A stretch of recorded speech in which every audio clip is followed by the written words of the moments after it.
มื้อนี้ก็สิพาทุกคนมาเที่ยววัดถ้ำชัยมงคลหรือว่าถ้ำหลวงปู่วังอยู่ภูลังกาอำเภอบึงโขงหลงจังหวัดบึงกาฬอากาศมื้อนี้ก็สิร้อนจักหน่อยก็บ่จักหน่อยดอกทุกคนก็หลายเติบอยู่ร้อนหลายก็สิซื้อไอติมกินก่อนหลังจากนั้นเฮาก็สิย่างเล่นรอบๆวัดบรรยากาศวัดก็สิเงียบสงบลมลื่นตรงนี้แต่ก่อนนี่ก็สิเป็นทางขึ้นถ้ำนาคาส่วนมากคนที่สิมาขึ้นถ้ำนาคาเพิ่นก็สิกราบไหว้ขอพรสิ่งศักดิ์สิทธิ์อยู่หม้องนี้ก็ตอนนี้เพิ่นปิดให้บริการขึ้นถ้ำนาคาแล้วเด้อแต่ว่าก็สิมีทางขึ้นทางอื่นอยู่เขามาแล้วก็รู้สึกสัมผัสได้เลยว่าวันนี้ศักดิ์สิทธิ์มากเลยทุกคนหลวงปู่ว่างหรือพระอาจารย์ว่างทิติสาโลก็เป็นพระนักป่าปฏิบัติวิปัสสนากรรมฐานมาสร้างวัดนี้ไว้ที่เห็นอยู่นี่ก็สิเป็นทางขึ้นถ้ำนาคาทุกคนและใกล้ๆทางขึ้นก็สิเป็นศาลาไม้ที่สำหรับให้ทุกคนมากราบไหว้สักการะขอพรที่นี่โมก็สิพาทุกคนย่างขึ้นไปกราบไหว้ปู่ดำยาค่ำเป็นพญานาคที่เชื่อว่าเป็นผู้ปกปักรักษาบริเวณวัดและกับผู้ลังกาองค์ปู่ดำหรือว่าองค์ปู่โพ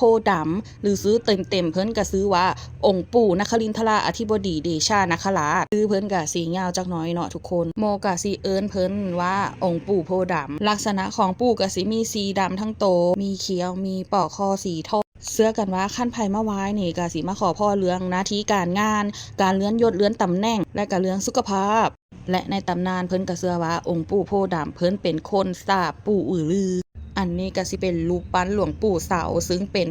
อาจารย์ของหลวงปู่วัง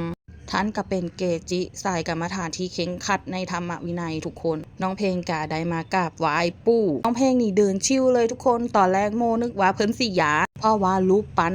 องค์ปู่โพดำนี่เพิ่นก็สิมีความหนาเก่งขามเนาะโมก็ประหลาดใจคือกันเพราะว่าเป็นเด็กน้อยบางคนเห็นรูปปั้นจังซี่เพิ่นก็สิยานเนาะบอกว่าสิมีพญานาครูปปั้นหลวงปู่หรือว่าสิ่งศักดิ์สิทธิ์มองนี้น้องเพลงเพิ่นก็สิแวะไหว้ขอพรทีนี้เฮาก็สิมาไหว้องค์ย่าค่ำหรือซื้อเต็มเพิ่นก็ซื้อว่าองค์นาคินีเทวีสีปางตาลหรือแม่ย่าทองคำเพิ่นก็เชื่อกันว่าเป็นพญานาคีเป็นคู่บารมีขององค์ปู่โพดำลักษณะขององค์ย่าค่ำมีสีขาวทั้งโต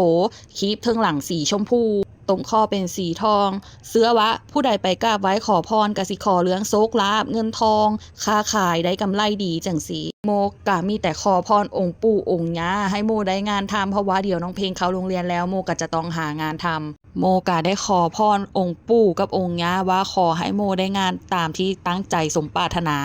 และก็ขอให้ทุกคนในครอบครัวมีสุขภาพแข็งแรงคันเฮาสุขภาพแข็งแรงเฮาก็สิมีแฮงหาเงินแม่นบ่ทุกคนกราบไหว้องค์ย่าแล้ว